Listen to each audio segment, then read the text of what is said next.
चलो कोई नहीं। तो सबसे आज की जो अपनी मीटिंग थी, और उस मीटिंग में अपन ने सबसे पहले सिक्योरिटी का जो मामला रखा था कि हम लोग साथियों को जो मिलने वाली धमकियां।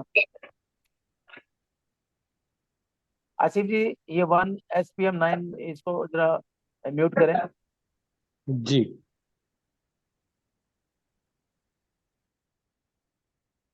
जी हो गया।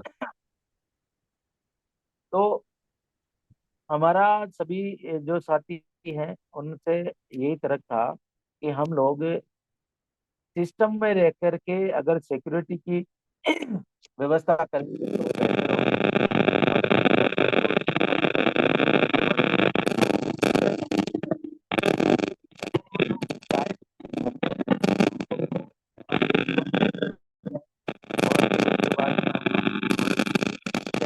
महाराज जी, होगी। बहुत डिस्टरबेंस आ रहा है।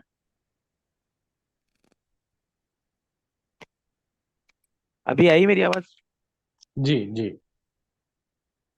तो हम लोग अगर सिस्टम में रह करके और सिक्योरिटी से काम करेंगे तो हमें कोई रोकने वाला नहीं है। और सिस्टम और सिक्योरिटी में अब तब रह पाएंगे जब हम लोग एकजुट होकर के और किसी एक सिस्टम को फॉलो करेंगे, तब हम सिस्टम में रह पाएंगे। सिक्योरिटी हमें तब मिल पाएगी जब हम लोग संगठित रहेंगे। हम किसी साथी के अच्छे काम को फॉलो करके और आगे बढ़ेंगे, तब जा करके हमारा ये काम होगा। तो उसके लिए सिक्योरिटी के लिए हमने इंटर स्टेट और इंटर डिस्ट्रिक्ट जो वर्किंग करने का जो तरीका है उसकी बात कही। फिर उसके बाद में हमारा जो काम करने का जो तरीका रहेगा, उस तरीके में हमारा जो आवेदन रहेगा, वो आवेदन भी एक लीगल तरीके से लिखा जाना चाहिए। हम किस तरीके से अपन आवेदन लिखें, उस आवेदन में जो अपनी लेखनी है, उस लेखनी में कुछ भाषा इतनी शोभनीय और अच्छी होनी चाहिए कानूनी तरीके से, ताकि सामने वाले अधिकारी को पता चले कि ये लोग सुदृढ़ और अच्छे लोग हैं और इनकी जो लेखन भाषा है वो किसी वकील से कम नहीं है या किसी कानून के जानकार से कम नहीं है। तो वो आपको लगभग प्रताड़ित करने की बजाय आपको सूचना उपलब्ध करने में आपकी मदद करेंगे। दूसरा, जो साथी ये चाहते हैं कि हमने सूचना तो एकत्रित कर ली, लेकिन उस सूचनाओं को हम आगे प्रसारण करने के लिए, मीडिया में लाने के लिए क्या करें, हमारी मीडिया में कोई खबर उठाता नहीं है, मीडिया में खबर चलाते नहीं है। तो उसके लिए हमारे पास में क्रांति समय है, हमारे पास में राइट टू फाइट है, ये भी पेपर है। फिर हमारे पास में दूसरा मैगजीन जो आने वाला है वो लीगल एम्बिट या कानूनी दायरे से जो भी आएगा वो है। हमारे पास में न्यूज़ 19 है। तो ये इतने सारे मीडिया पार्टनर्स अपने साथ में हैं, वर्क करने के लिए लीगल लिमिट के साथ में तैयार है। तो हम लोगों को कहाँ भागने की जरूरत है कि हमारी खबर नहीं चल रही है। हमारी खबर हर एक पेपर में आएगी, हर एक पेपर का PDF आप सब लोग साथियों को शेयर किया जाएगा। लेकिन बरसते हम लोग काम एक लीगल तरीके से करें। हम कहीं पे भी जाकर के कुछ भी डाल दें और उसका रिजल्ट 0 आए, ऐसा काम अगर अपन करेंगे तो आगे जा चल करके हमें लोग, वही लोग मजे उठाएंगे अपने। तो हम लोग ये चाहते हैं कि सिस्टम से रह करके सिस्टम के अकॉर्डिंग काम करें। अब हम जो काम करेंगे उस काम के लिए हमारे पास में कई साथियों के साथ जवाब आ रहे हैं, सवाल आ रहे हैं कि साहब हम लोग अगर आपके सेंट्रल एड्रेस पे वर्क तो कर लेंगे, लेकिन उसका हमें कैसे पता चलेगा कि हमारा जवाब आया कि नहीं। तो उसके लिए जैसे ही ऑफिस में आपका जो जवाब आएगा, पत्र आएगा और उसकी जो सूचनाएं उपलब्ध होगी, उसका एक PDF स्कैनर बन करके आपके फोल्डर को आपके पास में भेजा जाएगा। और उसकी उस पे जो कार्रवाई करने के लिए, आपकी वहां पे लोकल की कार्रवाई करने के लिए आपसे पूछा जाएगा कि इसके लिए क्या किया जाए, आगे की एक्टिविटी करनी चाहिए। तो मिलकर के उस पे कानूनी दायरे से जो सिस्टम में जो चीज आती है उसमें FIR करना है तो FIR करेंगे, उस पे लीगल और कार्रवाई अगर करनी है तो और करेंगे, शिकायत करनी है तो शिकायत करेंगे, उसको लीगल नोटिस देना तो लीगल नोटिस देंगे। तो ये सब सुविधाएं आपको जब लीगल एम्बिट के इस बैनर पे मिल रही है, तो हम सब लोग साथियों को मिलकर के अच्छा काम करना चाहिए। और हमें आगे बढ़ाना चाहिए, इसको प्रोग्रेस देना चाहिए। आज हम लोग 25-26 साथी जुड़े, कल हम लोग आगे वाले आने वाले रविवार को हम हर साथी 2-2 3-3 साथियों को लेकर के आए, तो अगले में अगर अपन 4-4 5-5 लेके आएंगे तो 100 200 500 बड़ा जो बेड़ा होने में समय नहीं लगेगा। बरसते हम लोग सिस्टम के अकॉर्डिंग रह करके काम करेंगे तब।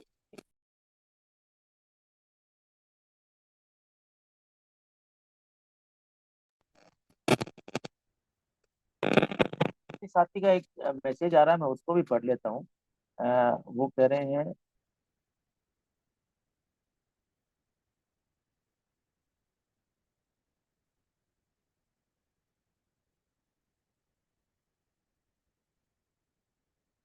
दबाव डालकर हस्ताक्षर करवाए हो तो इसका क्या उपाय है?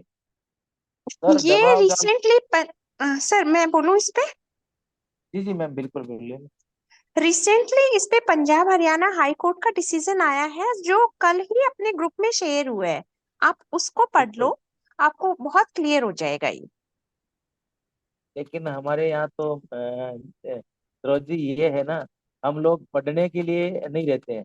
हम लोग हमारी पोस्ट कर देना उसको लोग देखें, हम दूसरों की चीज नहीं पढ़ते। हमारे ग्रुप की हमारे ग्रुप की नहीं, सभी ग्रुप की यही दशा है। जबकि राव साहब बहुत अच्छी चीज होते हैं, उसको ग्रुप में शेयर करते हैं जरूर है। मैं शेयर करता हूँ, ताराचंद जी शेयर करते हैं, अशोक जायसवाल जी करते हैं। लेकिन 2 दिन के बाद में बोलते हैं भाई साहब वो ऐसा है, कोई डिसीजन हमने पढ़ा था। लेकिन अगर कोई साथी वापस करते, अरे आपके पास में इतनी अच्छी जानकारी आई है, उसको कहीं सहयोग करके रखो आप, ताकि आपके आगे काम आए। लेकिन रखना कोई चाहता नहीं है। किसी ने जबरदस्ती दबाव डालकर हस्ताक्षर करवाए हो तो इसका क्या उपाय? श्रीमान, अगर आप पटेल साहब आप उस कार्यालय में जाए ही नहीं, तो आपको जबरदस्ती कहाँ सिग्नेचर करवाएंगे? हम लोग इतने रामायण वही तो कह रहे हैं कि अगर आपके उस क्षेत्र की बजाय अगर हमारे इस क्षेत्र से आपका आवेदन होता, तो क्या आपका वो आदमी आकर के यहाँ से सिग्नेचर करवाता? हमने ऐसे बहुत सारे केस देखे हैं और किए भी हैं हमने। हमारे जयपुर का जो मामला था, हमने यहाँ से किया। हमने कोटपुतली के थे मामले, वो यहाँ से किए। हमने अलवर के मामले थे, वो यहाँ से किए। हमने भरतपुर के मामले वो यहाँ से किए। तो वो यहाँ पहुंचने में बहुत परेशानी आती है। आप इन चीजों को समझने की कोशिश करें। हम लोग ऐसे ही हमारा समय बर्बाद नहीं कर रहे हैं। हम लोग आप सब साथियों को जागरूक करके, आप लोगों पे होने वाले जो हमले हैं उनसे हमें बहुत बड़ी चिंता हो रही है। हम ये चाह रहे हैं कि आए दिन अगर इस तरीके से एक्टिविटी होगी तो भारत में आरटीआई एक्टिविस्ट खत्म हो जाएंगे, और इस एक्ट की हत्या हो जाएगी। और ये इतना बढ़िया एक्ट है, इसको समझने वाला चाहिए। तो और कोई अगर कोई साथी इस बारे में अगर कुछ कहना चाहे तो बिल्कुल अभी 2 मिनट अपने पास में है। फिर अपन इसको आज की इस मीटिंग को समापन कर की ओर ले चले। जी सरोज जी, आप कुछ सर कहना चाहेंगे? नमस्ते। जी सर हेलो। गोविंद जी, बिल्कुल। एक मिनट ऐड कर सर देती हूँ। जो प्रॉब्लम हमें आती है कि सेकंड अपील तक इतना लंबा प्रोसेस लगता है, कहीं ना कहीं हम कार्यकर्ता भी जिम्मेवार है। मेरा पर्सनल एक्सपीरियंस ही है, इवन मैं खुद वहां ऑफिस में बैठी हुई थी और हमारे गुरुग्राम से ही एक कार्यकर्ता, इतना आर्गुमेंट उन्होंने किया उस पीआईओ से एंड उन्होंने धमकी दी कि आप मुझे जानते नहीं है, मेरा धनवीर जी मेरे गुरु हैं और मैं तुम्हारे खिलाफ एफआईआर करवा दूंगा एंड ऑल दैट। धमकी देके वो चले गए एंड पीआईओ ने ये कहा, करने दो इसको, फर्स्ट अपील में जाने दो, सेकंड अपील में जाने दो, 2-2.5 साल तो लगी जाने, बाद में देखेंगे जो डिसीजन आएगा। तो ये जो हमने जो सोचा है कि हमें जाना ही नहीं चाहिए, क्योंकि हम अपना जो रिटर्न देंगे तो पीआईओ वहां उसके अकॉर्डिंग डिसीजन लेगा। वहां वो ये नहीं सोचेगा कि भाई वहां जाए, मुझे डिसीजन देना है। तो बेस्ट वे यही है कि हमें अवॉइड करना चाहिए, जो लिखना है वो लिख करके दें। बस इतना जी ही जी ऐड बिल्कुल। करना चाहूंगी। जी थैंक यू सरोज जी। जी गोविंद जी, अभी बताएं आप। जी सर नमस्ते सर। सर एक्चुअली मेरा क्वेश्चन ये था कि सर जो हम ड्राफ्ट करते हैं तो ड्राफ्ट में विशेष करके क्या क्या चीजें हमें डालना चाहिए, मतलब ताकि सामने वाला उस लेटर को देख के ये हो कि नहीं वास्तव में मतलब हमसे कुछ पूछा गया है, और फिर उसका क्या है कि सर आपने इनिशियली उसका जवाब बना के नहीं दे वो। तो अपन क्या उसमें सर जो विधि के जो लॉ का जो टॉपिक जो सेक्शन वगैरह दिए हैं उपभोक्ता फोरम को ले लीजिए, आरटीआई है, या फिर अपने आईपीसी, सीआरपीसी, या फिर अपना भारतीय संविधान है, इनके कुछ उसमें उल्लेख कर सकते हैं कि फलाने अनुच्छेद में ये दिया गया है, इस अनुच्छेद के अंतर्गत ये चीजें होती है। ऐसा उसका बखान करके भी उनको बता सकते हैं कि विधि का उल्लेख करके अपन ड्राफ्ट नहीं कर सकते उसमें। नहीं थोड़ा गोविंद जी गाइड बिल्कुल करें सर। सकते हैं। जी जी।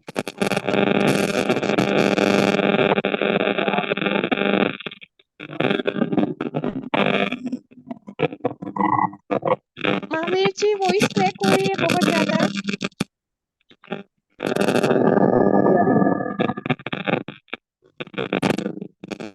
हेलो। महावीर जी हाँ सर, बहुत डिस्टरबेंस था आवाज में। आ रही है सर। जी जी सर, बोले सर, बताएं सर। गोविंद जी आप बिल्कुल हमारा जो वेबसाइट है उस वेबसाइट पे विजिट करके उसको भी समझे। उस पे हमने बहुत सारे प्रोफॉर्मे डाल रखे हैं, जिसमें साक्ष्य अधिनियम के भी है, आरटीआई के भी है, एप्लीकेशन से लेकर के हमने नोटिस तक डाल रखे हैं। आप वहां जाकर के उसको समझोगे तब पता चलेगा। आप समझो वहां पे जाकर के कि क्या चीज है क्या नहीं है, तो आपको बहुत सारी चीजें मिलेगी। बाकी ग्रुप में भी हम लोग साझा करते रहते हैं कि ये इस तरीके की एक्टिविटियां काम में लें। बाकी कानून से जो अपन लेखन करते हैं उसमें बिल्कुल आप अपने उल्लेख कर सकते हैं। हाई कोर्ट और सुप्रीम कोर्ट की साइटेशन वहां पे डाल सकते हैं कि इसके अकॉर्डिंग। बाकी आपका जो आवेदन होगा उस आवेदन में आप खास करके नियमानुसार जो आरटीआई एक्ट के कानून है उसके अकॉर्डिंग करेंगे तो बेहतर होगा। महावीर पार्क। जी सर, थैंक यू सर। जी। उसके अलावा धन्यवाद अगर सर। Sir sir. जी, इसके अलावा अगर कोई साथी और कुछ कहना चाहेंगे। मैं अमरनाथ सिर्फ जी। एक सारे साथियों को एक इन्फॉर्मेशन बताना चाहता हूँ। ग्रुप की तरफ से ऑलरेडी पुलिस एक्ट 2007 के लिए राजस्थान मंत्रालय में भेजा जा चुका है पत्र। उसके बाद ये हफ्ते में हमने महाराष्ट्र में भी भेजा है, और एक महीने बाद जरूर इसके ऊपर आरटीआई भी लगाई जाएगी। आप लोग भी सभी साथी इसके ऊपर कार्य करना और कोऑर्डिनेट करना शुरू करें। धन्यवाद। जी अमरनाथ जी कुछ कहना चाह रहे थे, जी बताएं। जी धन्यवाद। मैं आज काफी समय बाद जुड़ पाया हूँ। मैं काफी देर से लीगल एड में जुड़ा हूँ। तो आज जैसे कि ताराचंद जी ने बताया, मैं थोड़ा सा अपना परिचय दे दूं। मेरा नाम अमरनाथ कश्यप है। मैं जिला अंबाला से हूँ। वास्तव में अंबाला से ही हूँ। और स्वास्थ्य भाग से मैं, जैसे कि ताराचंद ने मेरा आज मेरी बात हुई थी उनसे, सुप्रीडेंट से रिटायर हूँ। और आज ही मैंने बताया कि जैसे ये मेरे डॉक्यूमेंट है, ये मैं जनहित में मेरी ज्यादातर आरटीआई की सूचनाएं होती हैं। अभी मैंने एक अभियान छेड़ा हुआ है नशा मुक्ति केंद्रों के ऊपर। नशा मुक्ति केंद्रों की जैसे मैंने पेपर में पढ़ी है, तो उसके ऊपर मेरे ये मैं काफी कार्रवाई आरटी मैंने लगा रखी है।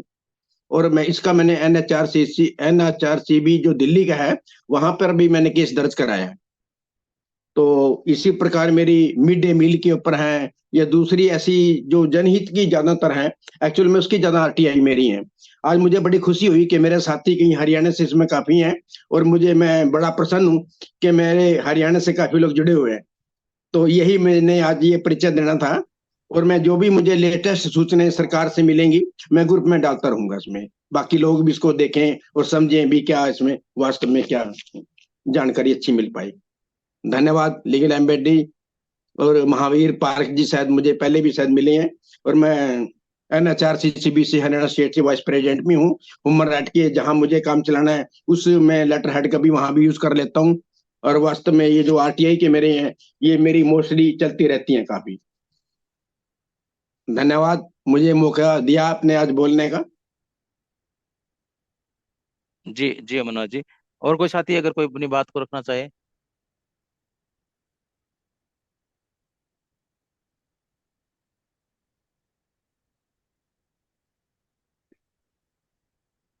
कोई साथी और अपनी बात को रखना चाहेगा, या फिर अपन आज इस मीटिंग को समापन की ओर ले चलें। हाँ नमस्कार सर, मेरा नाम सोनू है। हेलो। जी। जी बोलिए सोनी जी। हाँ सर, मैंने डीसीपी ऑफिस मुंबई का जो डीसीपी ऑफिस है वहाँ पे मैंने प्रथम अपील लगाई थी। हम्म। तो वो काफी एग्रेसिवली बात किया पहले तो उसने मेरे साथ, और नहीं सुनने का जैसा नाटक किया, और बोले मुझसे देरी होने का खुलासा मांगने वाले तुम होते कौन हो।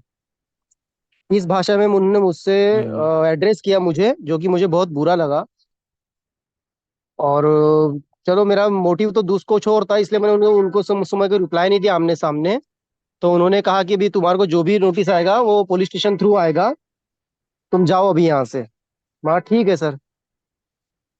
तो इस संबंध नहीं, में क्या हो आपको सकता है? आपको वहां जाना ही नहीं चाहिए था। उन्होंने बुलाया अ, था मुझे अपील के लिए। बिल्कुल बिल्कुल वो बुलाएंगे, ऐसा कोई पाबंद नहीं है। एक्ट, आप एक्ट को पढ़ोगे तो आपको समझ में आएगा। एक्ट में कहीं नहीं लिखा है कि आपको वहां हाजिर होना जरूरी होता है। अच्छा। हाँ, एक्ट में कहीं नहीं लिखा है कि आप वहां पे हाजिर हो गए इतने टाइम पे। अभी ताराचंद जी ने जो बातें बताई वो कानूनी तरीके से यही बातें बताई थी कि आपको किसी भी अपील में वहां हाजिर होने के लिए पाबंद नहीं है आप। अच्छा। इतना जरूरी नहीं होता। आप वहां जाए नहीं। वो अभी सरोज जी भी बता रही थी, मैडम जो बता रही थी कि आपको वहां आर्ग्यूमेंट करना ही नहीं है। क्यों आप आर्ग्यूमेंट करेंगे? आपको तय समय में सूचना उपलब्ध करवानी है। आप अपने डिसीजन का फैसला करना है। अगर नहीं करते हैं तो आगे की कार्रवाई अपन आगे करेंगे ना। अपन क्यों वहां पे जाकर के आर्ग्यूमेंट करें? इसीलिए आप मुंबई महाराष्ट्र से हैं, आप वहां पे आपके यहाँ पे आसिफ जी हैं। आप उनसे बिल्कुल अपनी बात वार्तालाप रखें। आप उनसे गाइडलाइन करते रहें। अगर कोई ऐसी इश्यू है तो राव रणवीर सिंह जी, मैं ताराचंद जी ग्रुप में बैठे हैं। आप बिल्कुल कभी भी बात कर सकते हैं। ठीक है ना सर, थैंक यू। जी। और सर और कैसे कोई है साथी? वो, क्या बोलते हैं उसको, जैसे प्रथम अपील में, फर्स्ट अपील में मैं नहीं गया, तो वो लोग रिप्लाई क्या किस जरिए से दे सकते हैं फिर? वो बाय पोस्ट देंगे, बाय मेल देंगे, बाय व्हाट्सअप देंगे, जो भी हाँ ले आपने अच्छा। अच्छा जी। अच्छा। तो वो मैंने सुना था वहां पे अगर पहली तारीख पे नहीं गए तो दूसरी तारीख देते हैं और फिर खारिज कर देते हैं। सर, प्रथम अपील में ऐसा कोई प्रावधान नहीं होता। आपको 30 दिन वेट करना है। अच्छा। हाँ, हाईएस्ट हाईएस्ट 45 दिन अपन वेट करते हैं प्रथम अपील का। उसके बाद में हाँ आगे की कार्रवाई 45 कर दिन। सकते हाँ वही 45 दिन तो। हैं। जी। ठीक है। तो अपने एप्लीकेशन में लिखना होता है ना कि मुझे डाक थ्रू जानकारी मिले करके ऐसा? बिल्कुल, आप नीचे अपना नोट मार सकते हो कि आप सूचनाएं मुझे इलेक्ट्रॉनिक माध्यम से उपलब्ध करवाएं या मुझे डाक के माध्यम से करवाएं। जैसा भी हाँ आपको अच्छा बेहतर लगे है। आप। हाँ बेस्ट। हाँ। ठीक ठीक, थैंक यू सर, और, थैंक यू। और, और कोई साथी अपनी बात को रखना चाहेगा या फिर समापन की ओर ले? सर समापन की ओर ले जाते हैं। जी। धन्यवाद। आप सब साथी आज इतना समय लीगल एम्बिट के इस वेबिनार में दिया। तो आप सभी साथियों का लीगल एम्बिट परिवार की तरफ से अ, हार्दिक अभिनंदन और धन्यवाद। जय हिंद, जय भारत।